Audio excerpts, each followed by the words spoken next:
Hello mga palangga. So ayan, good noon. So ngayon super late na naman ako nagising kasi nga mag-alauna na palangga. Saka ako bumaba no, alauna sa hapon. Pero okay lang din yan kasi nga syempre Ramadan, ganon. Tapos wala naman tayong order. So ayan. So syempre yan gamitin na yung ating bagong baso no, syempre yung ating Hello Kitty na to. Tapos mag-ringo tayo, 'di ba? Tayo biskwit mga plangga. Dahil ubos na nga yung ating loaf cake na yon. So wala na. So ito na naman yung ating ipalit. So ayan, di pala ako nag-asukal niyan mga plangga kasi nga matamis na ito. Baka magka-diabetic tayo niyan at saka sobrang sweet tayo niyan. So ayan no, subukan natin din yung mga pangmayaman na style no, i-dip natin sa gatas. Dapat pala sana yan, kaso lang kape yung atin.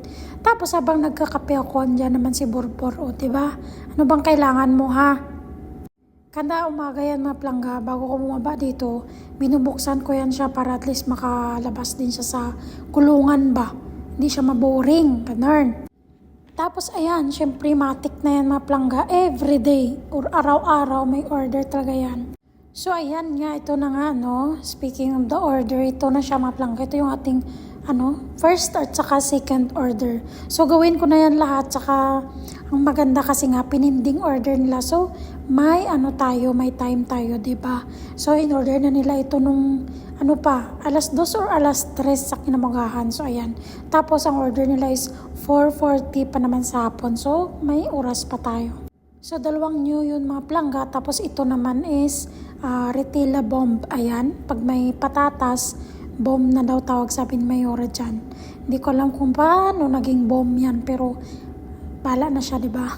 So yan, next tayo dito, magawa pala ako ng manok or chicken na palaman sa aming sandwich. Dahil wala na kaming palaman, paubos na siya.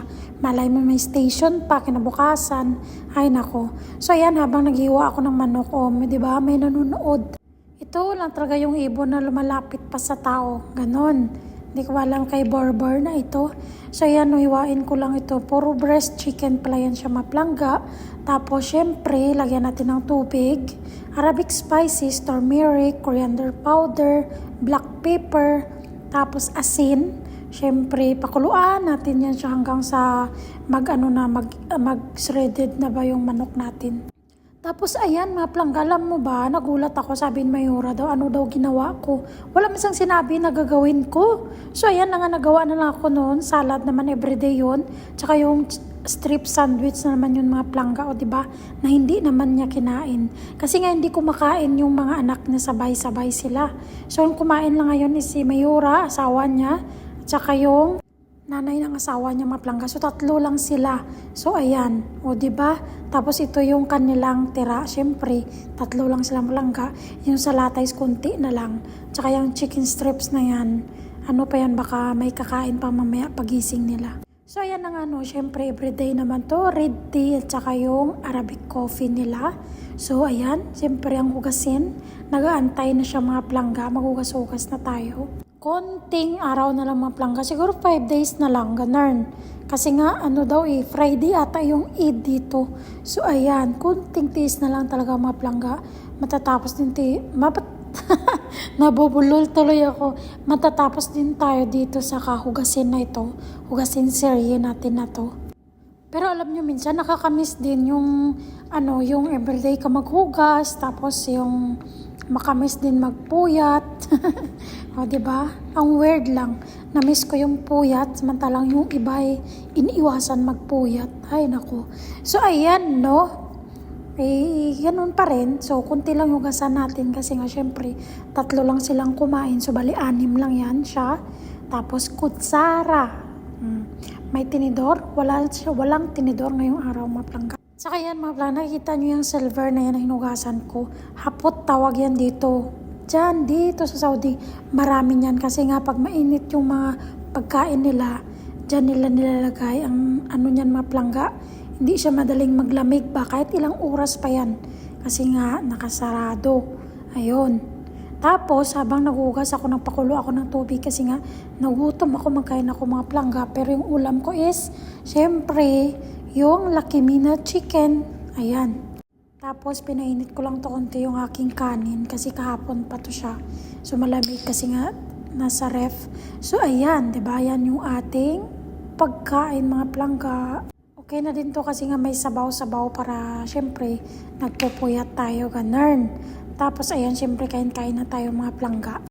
Okay naman, marami naman pagkain, mga plangga, pero iba talaga pagkain ka ng kanin, diba? Lalo na, Pilipino tayo, diba? Sanay sa kanin.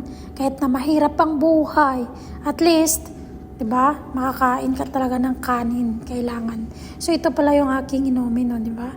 Bakit ganun? Yung ice sa baba, yung Pepsi naman sa taas. Ganun. Ay, nako. Tapos, ayan, no, update sa ating chicken. O, diba? Ano na siya, mga plangga? Hiwalay na sila.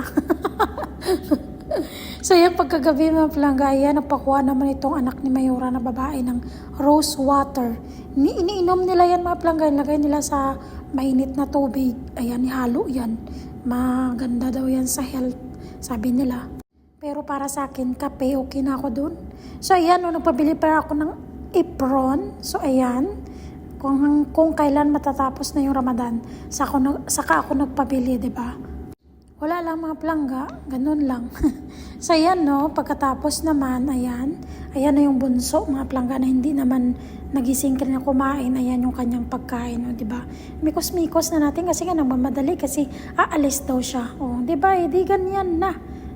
Ayan, nilagay ko lang sa paper plate or paper, ano yan, basta papel yan siya, mga plangga, na pinggan or plato kasi nga aalis daw siya. Kainin niya daw sa sakyan. Tapos pagkagabi naman, mga plangga, nag-ambagan kami dito. Ayan, yung katulong dun sa kabila. So yan, nag-KFC kami. O, diba? Social yarn. Charot lang, mga plangga. Yung akin dyan is pinakamura. 20 real lang ata yung akin dyan. Ayan, o, diba? Pero ang laki ng Mountain Dew. Bakit? O, diba? Ayan, diba? Ang cute ng burger. Tapos ito, spicy fries. Kakain na naman tayo ng spicy fries, mga plangga ng KFC na sobrang anghang. At saka ito yung ating drinks. Hindi ko alam kung bakit ang laki naman itong binigay nila. So, ayan, habang nagantay tayo ng kung anong pagkain ni Mayura, kain muna tayo, no? Para at least mamaya pag hindi siya kumain, di matulog na tayo or makakyat na tayo. Tapos, mga plangga, alam niyo ba kung bakit? Bakit ganito? Hindi ba buksan ito? Kaya pala hindi mabili ito dito eh. Charot lang. Grabe talaga, mga plangga. Hindi talaga mabuksan. Ginamitan ko na ng towel. Tapos ginamitan ko pa ng kutsilyo bago mabuksan. O diba? Grabe. Sobrang safe naman ng Mountain Dew company na to. Sa sobrang safe, manakit mo na yung kamay mo kakabukas bago mo buksan. Ay nako.